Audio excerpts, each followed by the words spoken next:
Tip number 2, be the real you.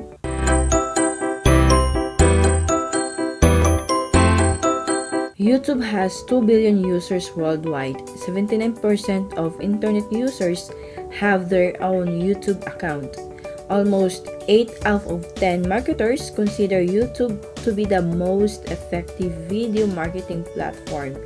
That is according to oberlo.com.ph. Ang tanong,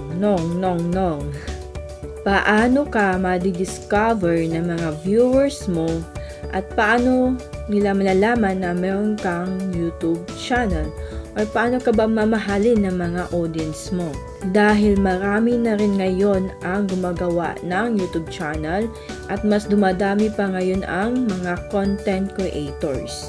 So, how can you make your content unique from other content creators? This is one of the struggle na nararamdaman ko when I started my YouTube channel, even if today I still feel the same. So, as time goes by na gumagawa ko ng content online sa aking pag-YouTube, I discover one thing, is to be myself. Gaya mo, kung gusto mo talaga mag-stand out sa crowd, you need to be yourself. Ilabas mo yung kung ano ka, kung sino ka. Just show yourself kung paano ka daw magsalita, or if you're going to use